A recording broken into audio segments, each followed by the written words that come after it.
মোবারক থেকে কি বের হয় সেটা মানুষের মাঝে ছড়িয়ে দেওয়ার জন্য দূর দূরান্ত থেকে মক্কাতুল মুকাররমা, মদিনাতুল মুনাওয়ারা, বিভিন্ন পাহাড় পর্বত, বিভিন্ন জঙ্গলে তারা গিয়ে আমার রসুলের আদর্শগুলো, আমার রসুলের যে জবান মোবারক থেকে বের হয়েছে আদর্শগুলো তাদের মানুষের মাঝে ছড়িয়ে দিত। এই কারণে আমার রসুলকে সেই যুগের কাফেররা, সেই যুগের মুনাফিকরা পর্যন্ত উপাধি দিয়েছে আমার রসুল সর্বশ্রেষ্ঠ মানবের ইনসান হচ্ছে আমার রসুল। লাকাদ কানা লাকুম ফি রাসূলিল্লাহি উসওয়াতুন হাসানাহ, উত্তম আদর্শিত হচ্ছে আমার রসুল। ঠিক কিনা বন্ধুরা আমার? তার ধারাবাহিকতায় আমরা সাহাবায়ে কেরাম, তাবেঈন, খোলাফায়ে রাশিদিন, আমরা যখন যুগের বিবর্তনে আমরা দেখতে পাই আমাদের মাঝে এসেছে আউলিয়ায়ে কেরাম। ঠিক কিনা বন্ধুরা আমার? আউলিয়ায়ে কেরাম যদি আমাদের মাঝে না আসতো আমরা কি কোনোদিন কুরআন শরীফ এবং হাদিস মোবারক থেকে আমরা যে এগুলো কি শুনতে পারতাম? আমরা কি মুসলমান হতাম? আমরা কি ডাইরেক্ট মদিনা থেকে আসে আমাদেরকে সাহাবায়ে কেরামকে মুসলমান বানিয়েছে? না, আমাদেরকে মুসলমান বানিয়েছে আমাদের আউলিয়ায়ে কেরাম, পীর বুজুর্গদিন।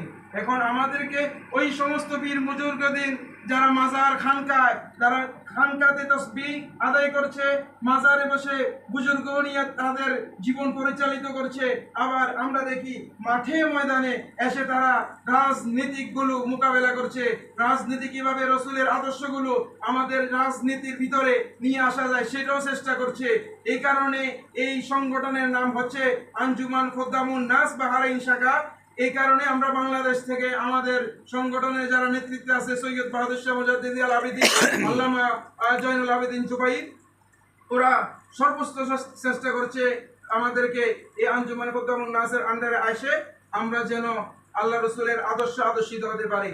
এই ভাষা আমরা আরো বলতে চাই, বাংলাদেশে যে সমস্ত সংগঠনগুলো রয়েছে, বিভিন্ন সুন্নি সংগঠন, অনেকে এখন তারা যখন অন্য নাম দিয়ে ব্যর্থ হয় তারা এখন সংগঠনকে নাম দিয়েছে সুন্নি সংগঠন।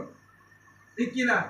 আজকে একটা ভিডিওতে দেখলাম কি এজিদকে রহমতুল্লাহ আলাইহি বলতেছে, ওরা বলতেছে আবার এজিদকে রহমতুল্লাহ আলাইহি বলা এটা সুন্নিদের আদর্শ। এটা আবার অন্য যারা মুনাফিক মুশরিক এরা আবার এজিদকে গালি দিতে পারে না। নাউজুবিল্লাহ বলেন।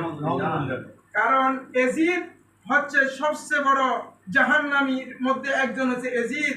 ঠিক কিনা বন্ধুরা আমার? কারণ রসুল পাকের সর্ব আদরের নাতি ইমামে হাসান এবং ইমামে হোসাইনের উপর যে অত্যাচার, ইসলামের উপর যে নির্যাতন করেছে, সবচেয়ে বড় শ্রেষ্ঠ রেকর্ড করেছে হচ্ছে এজিদ। ঠিক কিনা বন্ধুরা আমার? এখন বাংলাদেশে আমরা দেখি বিভিন্ন মাহফিল, আমাদের আদর্শ, আমি আপনাদেরকে একটা কথা বুঝাতে চাচ্ছি যে আমাদের ঈমান রক্ষা করার যে হুজুরের মাধ্যমে, দাড়ির মাধ্যমে, টুপির মাধ্যমে আমরা যে বক্তব্যগুলো শুনি, কিছুদিন আগে একটা শুনছেন, ইয়া আইয়ুহাল্লাযীনা আমানু লা তাকুলু রাঈনা ওয়া কুলু উনজুরনা, তারা রাসূলকে বলতেছে রাখাল। এটা অনেক আগে আমার রাসূলকে এরকম কোন কথা